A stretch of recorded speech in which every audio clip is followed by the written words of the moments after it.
नमस्कार.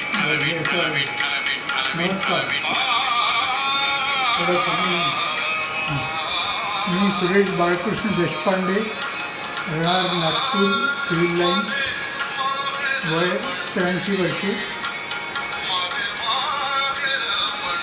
श्री ज्ञानेश्वरीचं हस्तलिखित लिहिण्याचा उपक्रम पुण्याचे श्री दत्ताभाऊ चिंचवडे यांनी सुरू केला 2 वर्षापूर्वी. त्याची माहिती मला माझा भाचा पुण्याचा प्रकाश प्रचंड याच्याकडून मिळाली आणि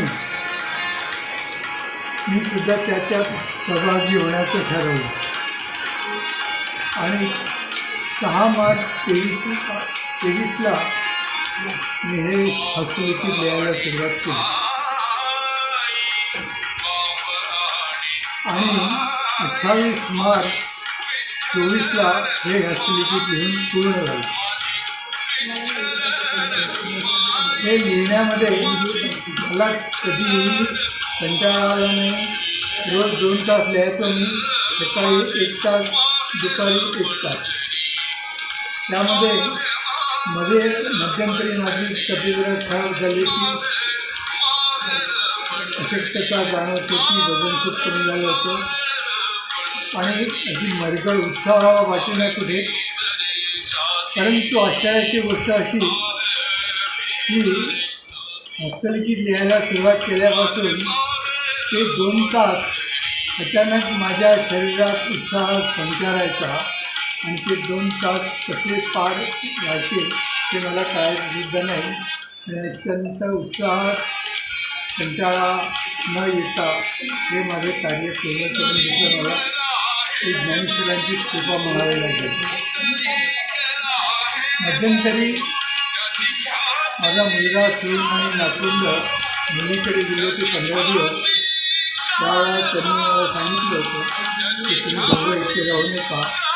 तर आम्ही 8 दिवस तिच्या बहिणीकडे आणि 8 दिवस तिच्या भावाकडे गेलो होतो आणि त्यावेळेला देखील मी ती वही लिहिली होती आणि तिथे लिहिला नाही आणि खंड पडला नाही. खंड 1 महिना झाला माझा आणि माझ्या डोळ्याचं ऑपरेशन झाल्यामुळे ती व्हिजन पूर्ण नॉर्मल होण्यासाठी 1 महिना लागला. आणि 1 दिवस माझ्या नातीचं लग्न होतं, तो असे 2 प्रसंग सोडले तर अखंडपणे पुन्हा गॅप माझे लिखाण पूर्ण माऊलींनीच करून घेतले. श्री दत्ताभाऊ चिंचवडे यांनी हा उपक्रम सुरू केल्यामुळे हजारो ज्ञानेश्वर भक्तांना हे हस्तलिखित लिहिण्याची प्रेरणा झाली. त्याच्यामुळे त्यांच्या शरीरात उत्सवाचा संचार झाला, भक्तीचा पण संचार झाला आणि सकारात्मक ऊर्जेचा साठा आम्हा सर्वांना पुढील अनेक वर्ष पुरेल इतका तो साठा आम्हाला मिळाला आहे आणि त्याबद्दल दत्ताभाऊचे जितके आभार मानावे तेवढे कमीच आहे.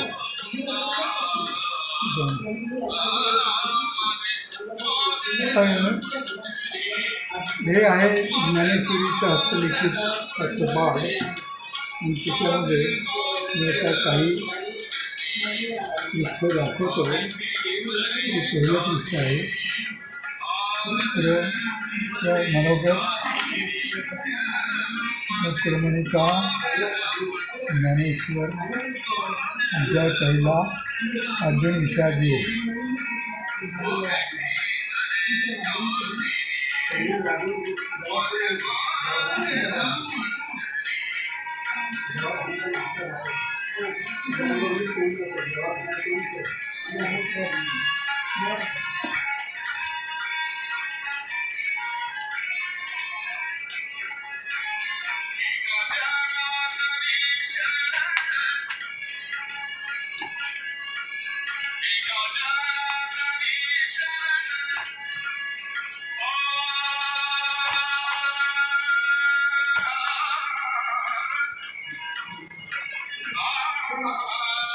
हे मधून पानं दाखवतो आहे मी.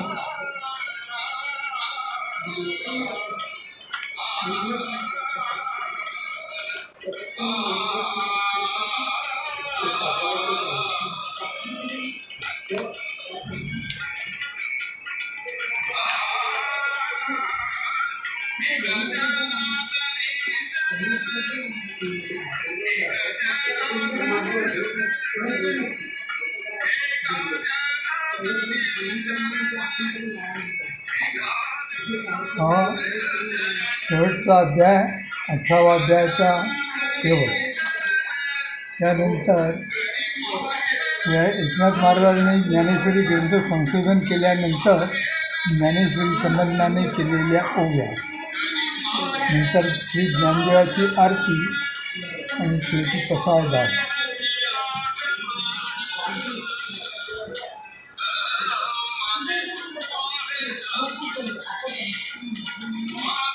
आणि हे आहे ज्ञानेश्वरीची आरती आणि शेवटी प्रार्थना. घालविना लोटांगण वंदिने चरण.